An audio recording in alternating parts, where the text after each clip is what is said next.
Golly, that's good. I cracked myself up. I still haven't found my first Blanton's. That's different. I really like that. They're like together, like peas and carrots. That's funny. Sometimes accidents are good things. Peychauds or Pechaud's or Pechaud. This is not what I expected. Hey, how's it going? It's our last Bourbcast of 2023, and what a year it has been. Hey, Larry's watching. Hey, Larry, how are you? I'm glad you're with us on this final Bourbcast of 2023. We've got things in store for next year. We've got Bourbcast scheduled all the way up right now through the beginning of April, with more to come. We're not slowing down. I mean, we're going to keep doing this and keep doing reviews and talking about the products that we love so much and giving you my insight as to, what you think of it, what I think of it, And so of all of them that we've done this year, I would be remiss to end this year without talking about my top 5 pours. Now, before I do that, a conversation like this inevitably leads to, okay, those were your top 5. Well, what was the worst pours? Right? And worst, best, they're all, upon your opinion of what it is. Like, I don't like this stuff. Red Stag, I don't like this. It's fine in a cocktail, but to drink this, this stuff sells like crazy. Not to me. I bought a little one and I haven't even finished it yet. And I only use this for my Christmas cocktails. So what you do like and what you don't like, it's a matter of opinion, it's a matter of palate, it's a matter of taste. But I'll give you a few. And there's no specific order of the ones that I just did not like. Except this one pretty much topped the cake. This is the one that I really didn't like this year. And that's this one. That's Caribou Crossing. This is it's called the Canadian Blanton's. It's not that it was bad, just that it wasn't good. And it was disappointing, and it's an 80 proof pour, and you're spending a lot of money and having a lot of taterism towards a pour that isn't worth it. At least with Blanton's, you get a tasty pour. It may not be worth the hype, but it's not bad. This isn't bad, it's just not good. So this would top my list of the worst pours. And again, it's not that it's bad, just not good. Right? So this would be the tops. Another one that I tried this year that I really had a lot of hopes for, and people told me that they liked it, and I'm like, it's okay. And that would be this one, the Claremont Steep from Jim Beam. They made a big deal out of this release. A big deal. The state screwed it up terribly. Jim Beam screwed it up terribly. It's a terrible release for this thing. They embargoed it till a certain date, yet they sent it to the stores anyway, and they had to put it out, or they thought they had to put it out, and they weren't supposed to have put it out, so they had to take it back off the shelves. And then they said, don't put it out until such and such a Friday. Well, then Jim Beam does this signing event on like a Wednesday or Thursday. It was just boofed from the start. It's just a terrible release. But Claremont Steep, if you like single malts, it's better than others. I like this better than the Stranahans, but only marginally. So this would be not one of my favorite pours of 2023 either. All right, so getting into Daniel's watching. Hey, Daniel, how are you? Getting into the pours that are honorable mention, the ones that I really, really liked but didn't make the top 5. I'll just name a few. Again, these are no certain order, the Watershed, this is a special pick from the Maumee Valley Whiskey Society. This was up there. I had never had Watershed before. And this pick, the single barrel pick, this was really good. They do a good job of picking. So if you're not from Northwest Ohio and you're not a member of that group, you ought to look into it because they do some good picks, really good picks, a lot of picks, a lot. So anyway, this was up there. Another one that surprised me how much I liked it. It's not an expensive pour at all, and it's pretty much a shelfer every day, but that would be the Wild Turkey Rye. And I've had to stop myself from drinking this one because I'm almost out. And I know you can get it everywhere any day, no problem, and it's not expensive. But this was definitely a top pour for me this year. The Wild Turkey 101 Rye was just fantastic. I really liked this one a lot. And then lastly, for the honorable mention stuff, and I had this one before, which is why it's not in the list, but it's so good. And that would be the Baker's. It's starting to make its way around town, around the state again. This, for me, sits somewhere in between Knob Creek and Booker's as far as how good. I mean, it's just so good. I need, this is 107 proof. It's a single barrel. So good. And I have a couple of these left. I started getting into them. I had 5 of them. I've got like 2 left. So they're just really good. So those are my 3 that I'm going to put into the honorable mention. There's others that I have purchased and not tried yet that I think would probably get into it. But hey, we'll save those for the best top 5 of 2024, right? Okay, so what are the top 5 of 2023? Get out this glass. Again, these are not in any specific certain order. However, these first 2 are going to be the bottom of the top 5. Now, that's still a lofty position to be in my top 5, but it's not going to be the top, like, 3, right? So, what is the one I'm going to put on the bottom? Try this one. So, coming in at number 5, and we'll just do it this way, because, I mean, the top 3, they're just all neck and neck. But the Heaven Hill Bottled and Bond, I had found this one last winter. I found it up in Michigan, actually. And it's starting to make the rounds more often. I'm starting to see it around. I was in Cleveland a week ago today, and we saw this sitting on the shelf there, and I almost purchased another bottle, but I have another one somewhere. Yeah. But I like this one a lot.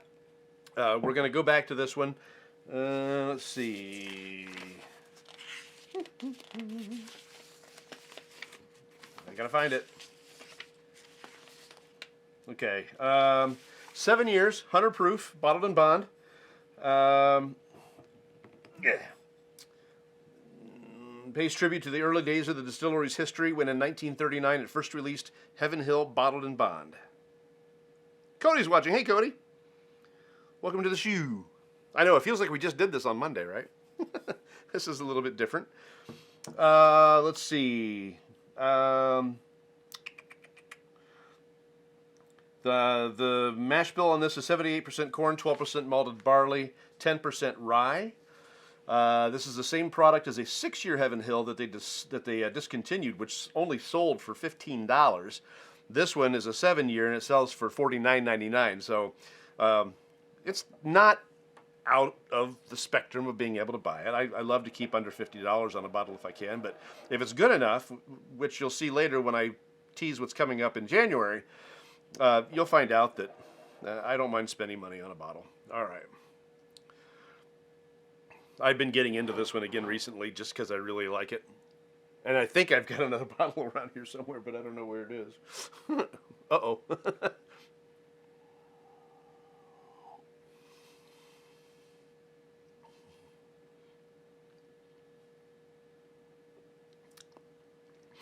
Perfect at 100 proof. Any more than that would be maybe too much. I don't know.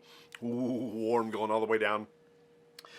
Beautiful flavors of everything that you're looking for in a bourbon, from your cinnamons and your vanillas and your maybe a little orange peel and it's all there. It's all there. Just and caramels and It's I like a bourbon that has a little bit of a sweetness to it. That's, I think, why Buffalo Trace is so popular, because everything Buffalo Trace has got just a sweetness to it. Even the stuff like Stag that's higher proof has got a little bit of a sweetness to it. And it beats that mustiness that you get out of other things. Another pour that I'd say would be on the lower end of my spectrum this year would be the Woodinville. I really, really wanted to like the Woodinville, but it just has a kind of a musty taste to it. So it wasn't a favorite pour. I didn't mind it. I sort of liked it, but it's not going to be up in my echelon of better pours of the year. They do have a single barrel coming out, if it's not out already, and I'd be interested in trying that, but I like single barrels. All right. Now here I am. I gave myself a big pour. I got 5 of these to do, folks. 5. Smaller pours, KC. Golly. I just really like this one.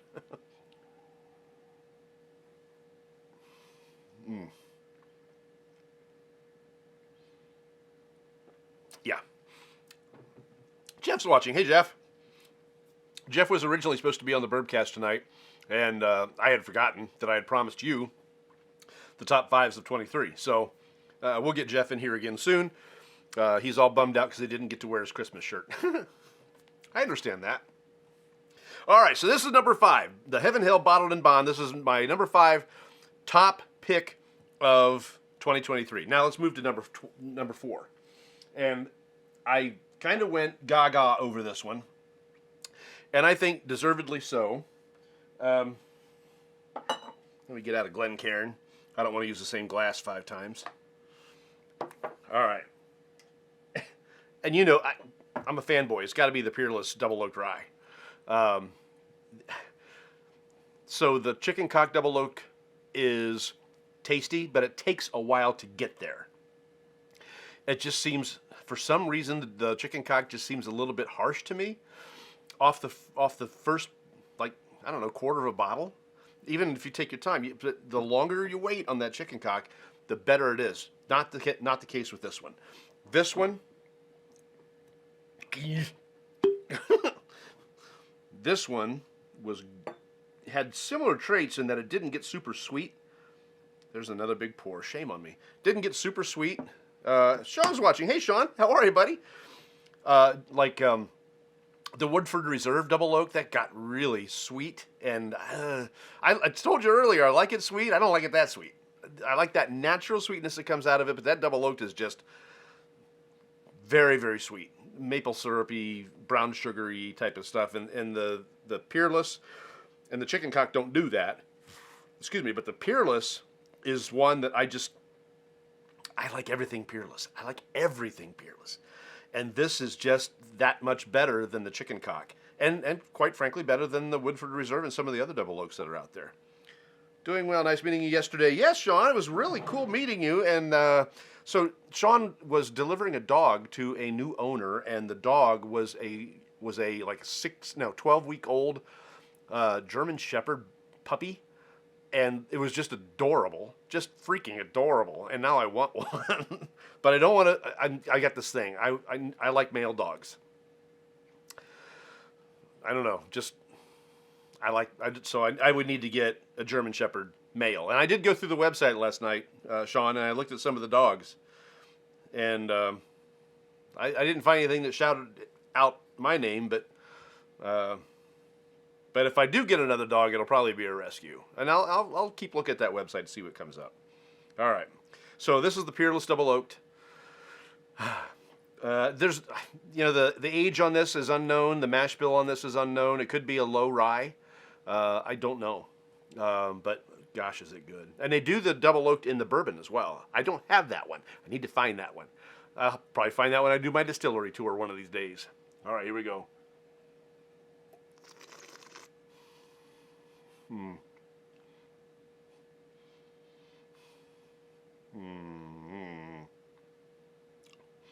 Very interesting. You put this back to back after drinking the water. No, what the hell did I drink? Oh, the Heaven Hill.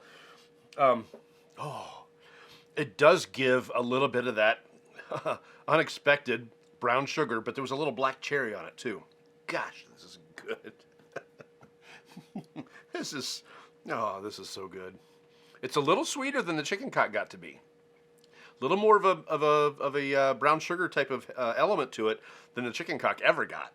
Now, I didn't go back to back from this one to this one, with the Chicken Cock with anything. So I might have gotten that with this. So I might maybe be unfair, but her brother. Yeah, I need a brother. Her brother is available last I looked.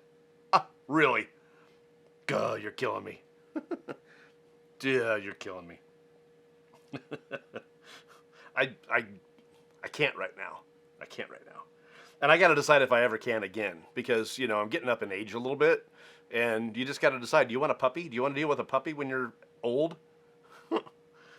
All right. I know I'm young at heart. But, all right, this was a big pour. I should have really, shame on me.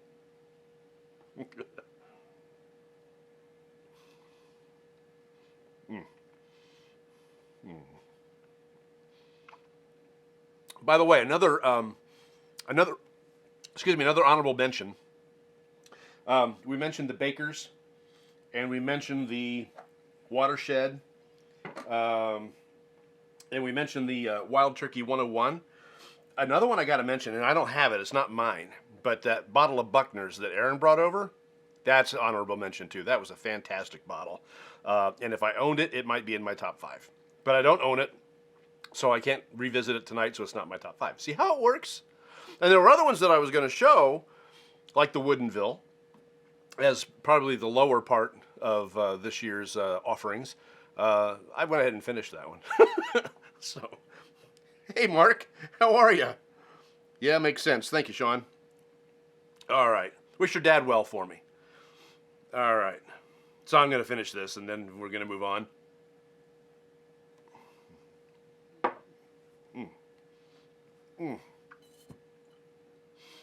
That is so good. The Peerless Double Oaked Rye comes in, and again, they're no in particular order, but if I had to order them, Heaven Hills 5, this is number 4. But these are the top 5 of the year. Now, let's move into the top 3. The top 3 are going to be a little more tied as far as how good they are. And I'm revisiting them now because maybe I'll have a different impression of them. But as I remember going through them, these were the ones that I was like, holy cow, is that good? All right. So, the next one, put that over there. The next one has got, oh boy, I don't know how I'm going to choose. Jeez, oh Friday.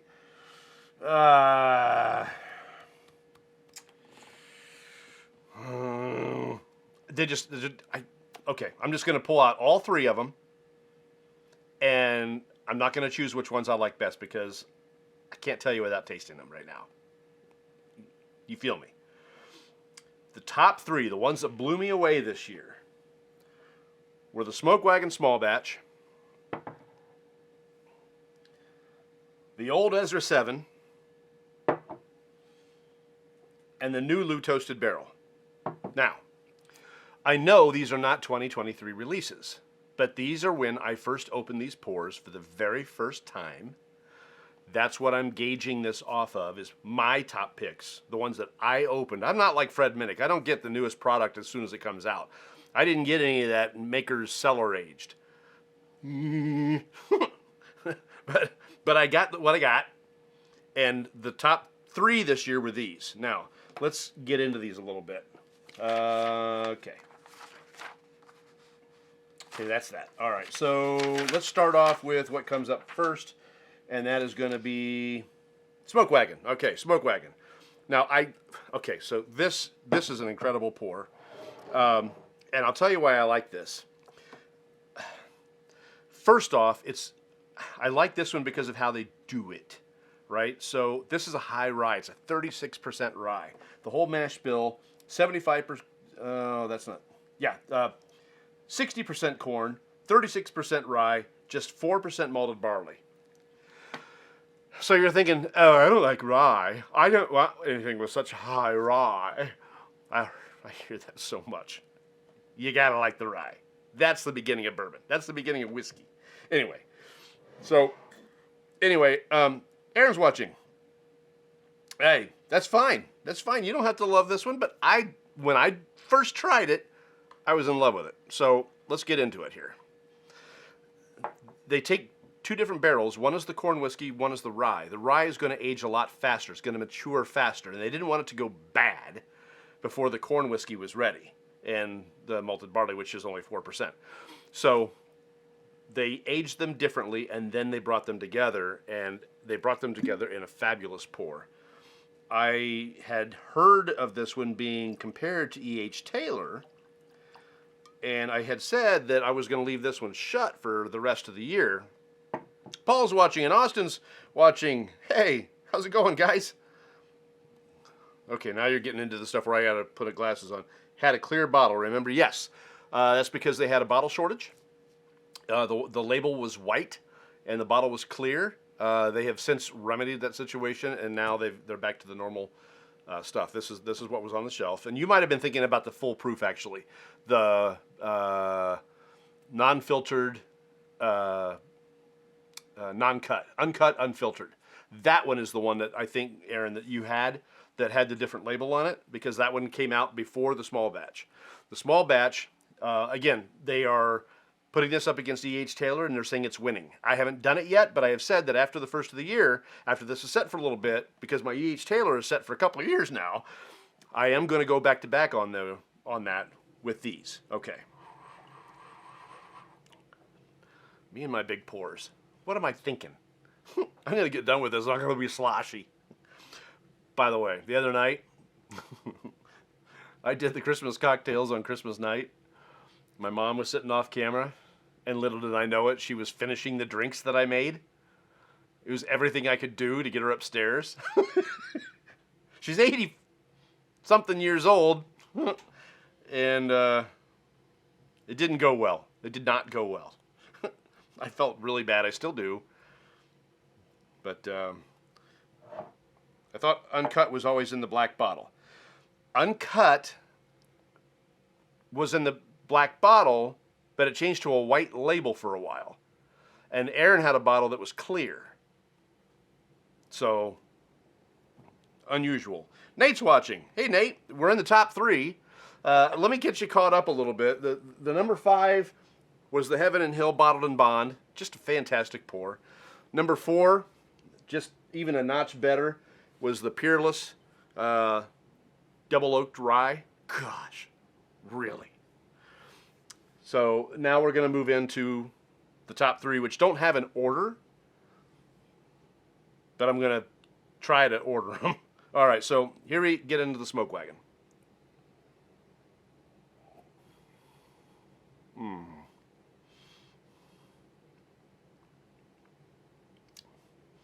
Yeah. Gosh, that's good. And it's been open for about 5.5 months, something like that, 6 months. Hey, Nate. I G2G walk the dog. You're younger than me, Sean. I don't know what some of that means. G to G? Is it dirty? I hope not. You're talking about dogs. Was it get to? I don't even know. You young people and your internet acronyms. I'm going to try to give you some flavor profiles. It's tough for me to do this after I've already had 2 other sips from other bottles that are so different, but I'll do my best.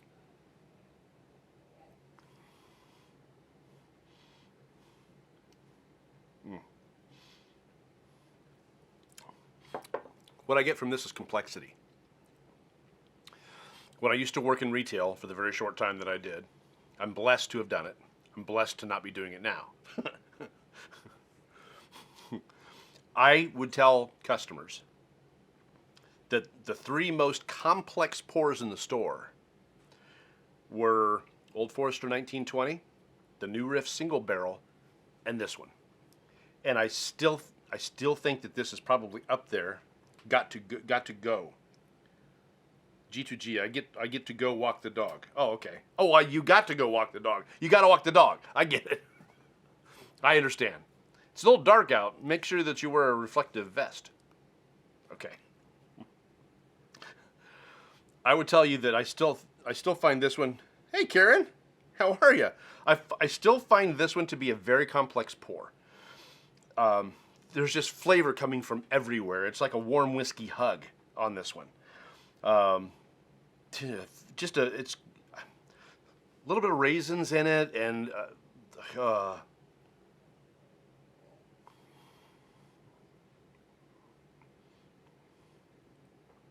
that rye at 36% does not betray itself.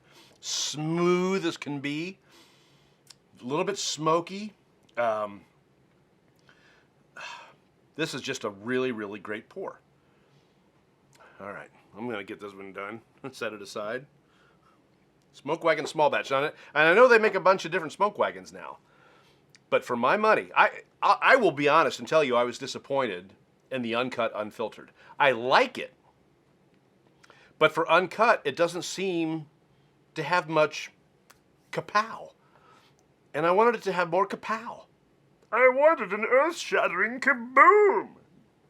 Go back in your history books to find out what that was all about. Marvin the Martian.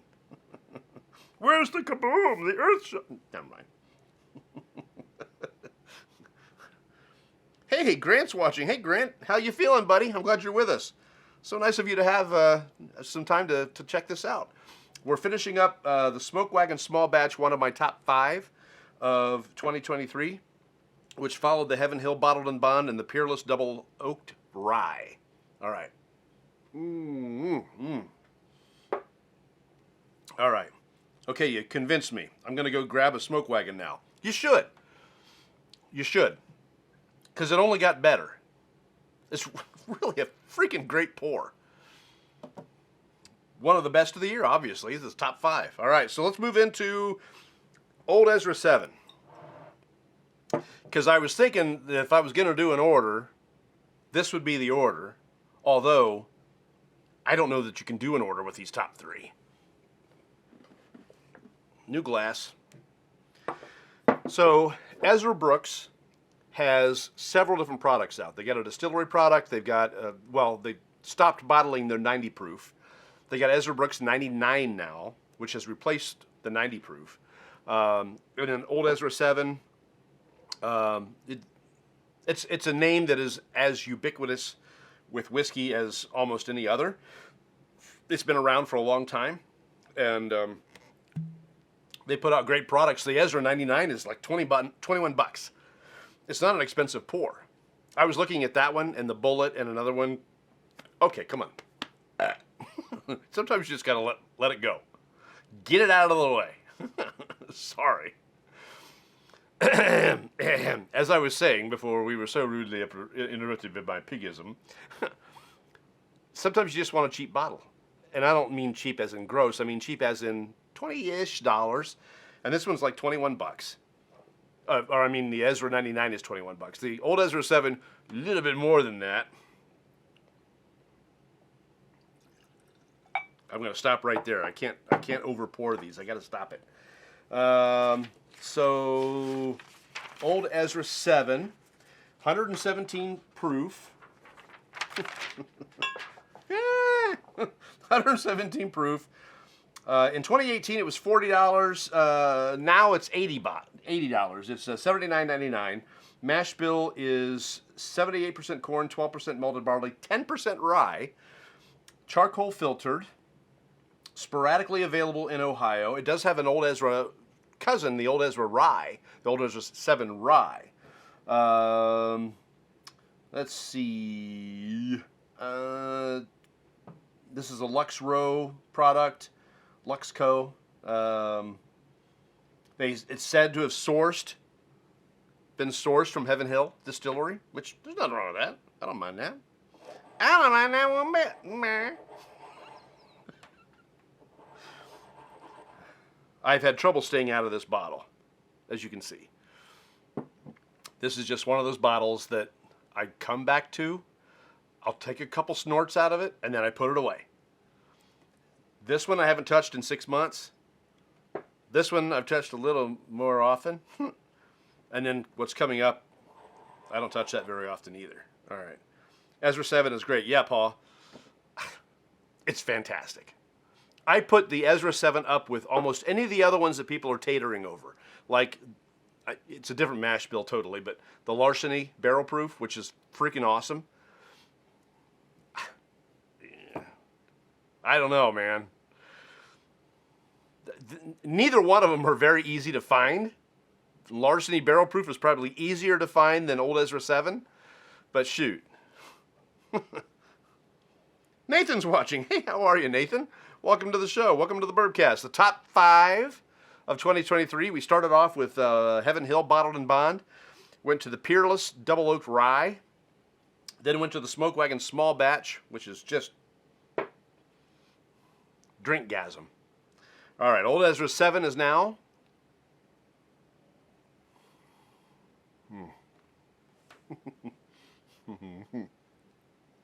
Ooh, it's a little warm.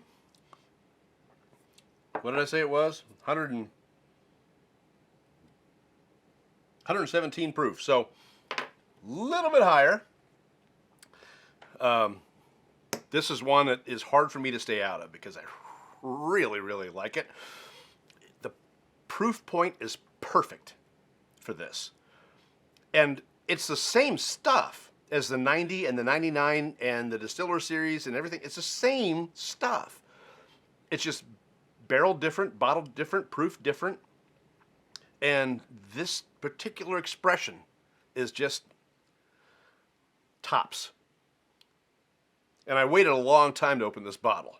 I've had this bottle for a number of years and only opened it this year.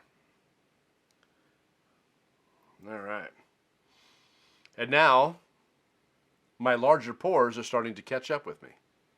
So I will do my best not to slur my way through the rest of this Bourbcast. Okay.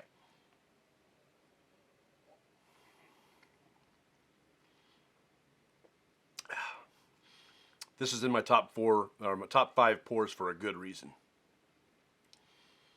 I should change it to top 4 pours because 4 and pour, they rhyme. All right. I got one left. Will he do it?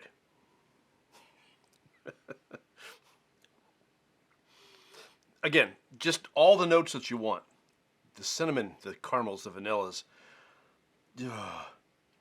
Really, really good pour. Not as complex as the small batch from Smoke Wagon. The complexity on this one is insane.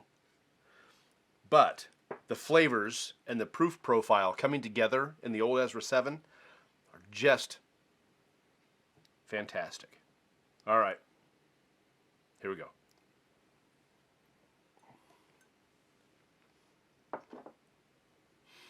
Really good. Really good. I actually bought this online. Shh. Don't tell anybody. It's a secret. But yeah, you can't find this anywhere. It's tough to find, so I bought it online. All right, so the last one that's in my pantheon of best pours for me that are not Buffalo Trace from 2023 would be this one. I picked this up in the Single Barrel Saturday from 2022. I didn't open it until 2023, so it fits in the 2023 list. And that would be the Nulu Toasted Barrel. Now, when they did the Single Barrel Saturday in 2022, they had a list, right, of bourbons they were going to put out. And of that entire list, the one I was most interested in was the Nulu, because I'd had Nulu once before. It was a special pick from a place up in Lambertville, Michigan, and their pick was fantastic. It was, and I said at the time that if they would age Nulu longer, it would rival George T. Stagg. I liked it that much, at least that pick that much. Now I've got another one of those. It's not their pick, but I haven't opened it yet, so I don't know if it's as good as their pick, which is back there. It just isn't open. Or that one's open, that one isn't. This one is open. This is the Toasted Barrel.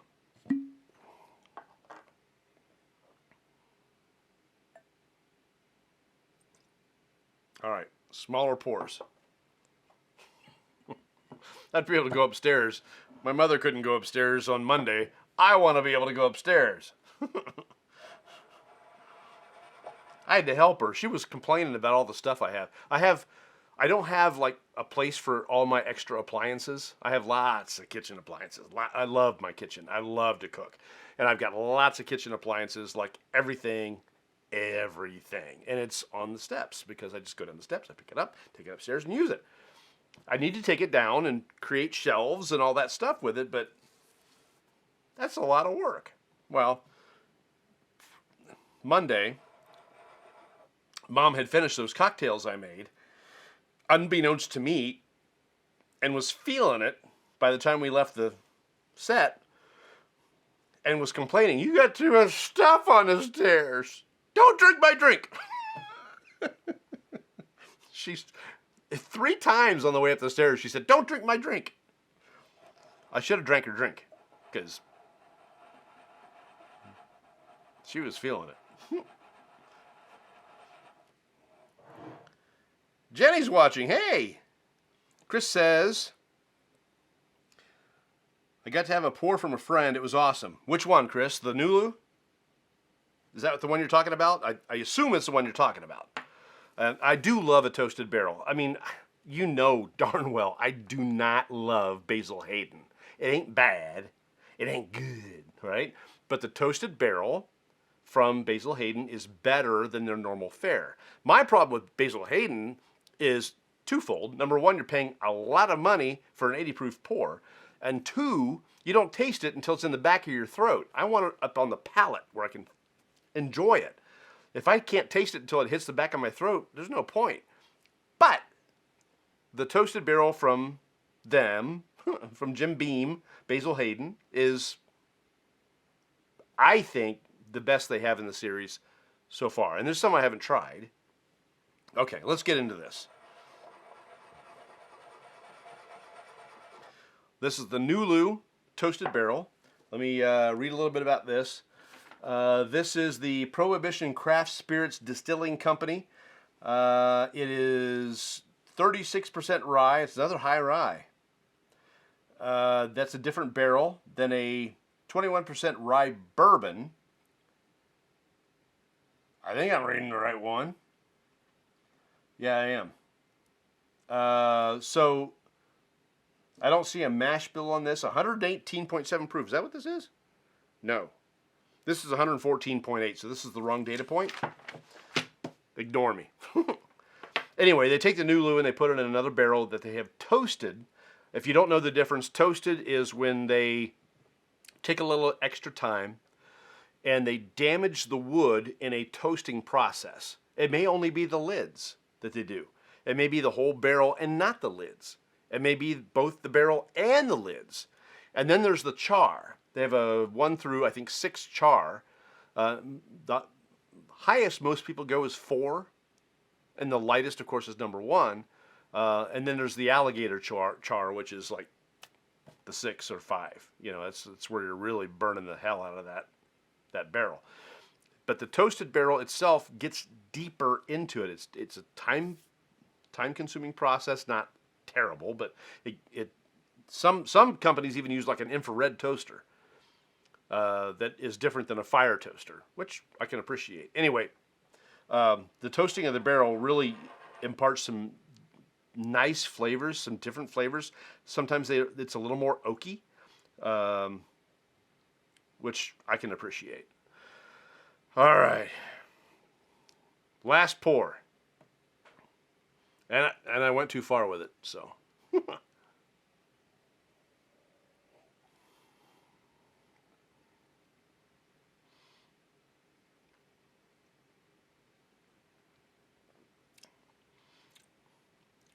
Yeah. Coming up is being very close to the complexity of the small batch from Smoke Wagon, which is on every shelf every day. You don't have to wait for that one. This one you may not be able to find. Ezra 7? Yeah, I agree with you, Chris. So what he had said was that I got to have a pour from a friend. It was awesome. Yeah, the Ezra 7 is definitely awesome. This Nulu toasted barrel, again, if they would age it longer, I think it could rival George T. Stagg. Now, this is the toasted barrel, and George T. Stagg doesn't come in a toasted barrel. But the flavors that are in this are just deep and rich and fantastic.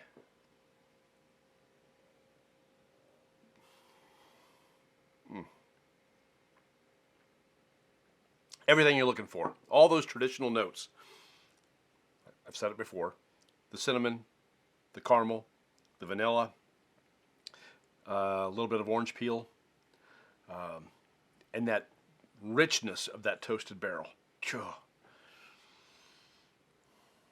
Really good. Now, when we come back after the new year, at some point I will be doing the comparison between this one and the Colonel Taylor, because that's what people were telling me they were doing, is putting this up against Taylor, and this was winning. We will see soon after the new year. But before I pass out and fall off my stool, I'm going to finish this, and I'm going to let you know what's coming up after the new year. Now, I may come back on New Year's Day, 2024, with a special bottle that I kind of went way out of my way to get. I might do it. I might not. Because there's that whole thing about, I got this bottle, do I open it or do I bury myself with it? And I've kind of solved that because I've decided I don't want to be buried. I want to be burned up. So, to keep from burning up my bottle, I suppose I better drink it. And to do that, I want to do it with you first, which I do with every new pour.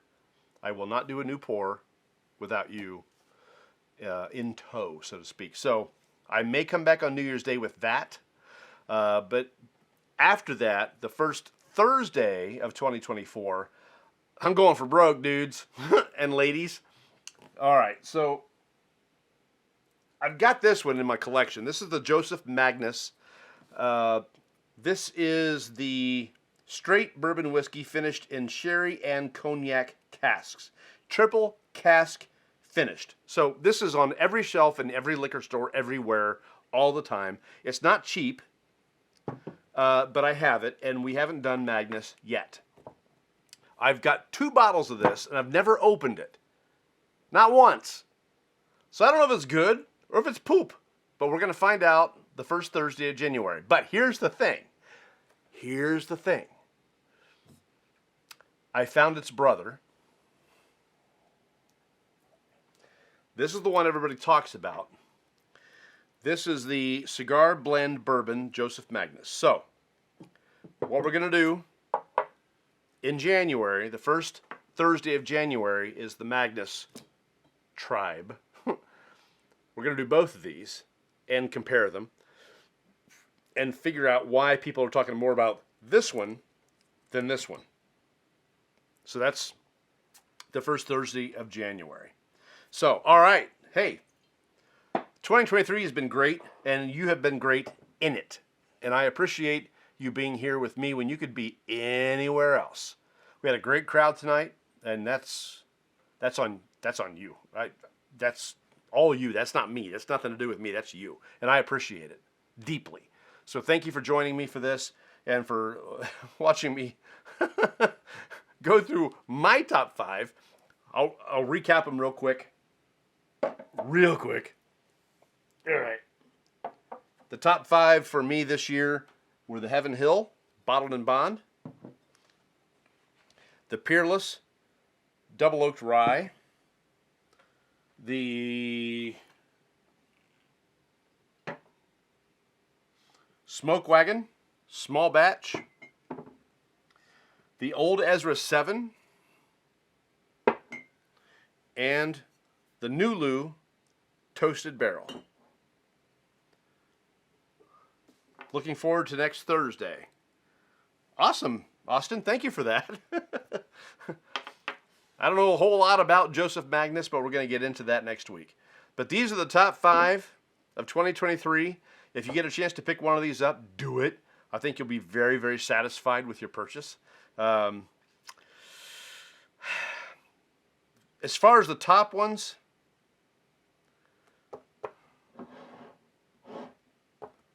that's a toughie. Probably the 2 complex ones are the Small Batch and the Nulu. But Old Ezra 7 is one of the best pours I've ever had. Just really, really good. So, all right. That's good. I'm going to slur. I'm going to slur. If I don't get out of here, I'm going to be done. I'm going to slur, and you're going to hear it. So I'm going to wrap up. Thank you so much. Again, you don't have to be anywhere else. You don't have to be here. You could be anywhere else. Yeah, that's how it's going.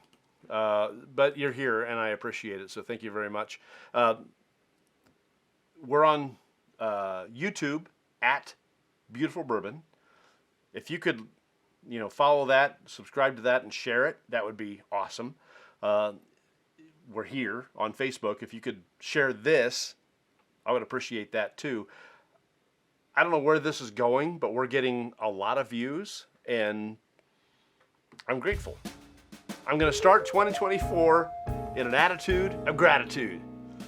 I'm going to be grateful for all you being here and for just watching me be silly and get drunk. Y'all take care. We will see you early in 2024, either New Year's Day or the following Thursday. But I got an idea you'll probably see me New Year's Day. So we will see you then, and thank you so much, and Happy New Year.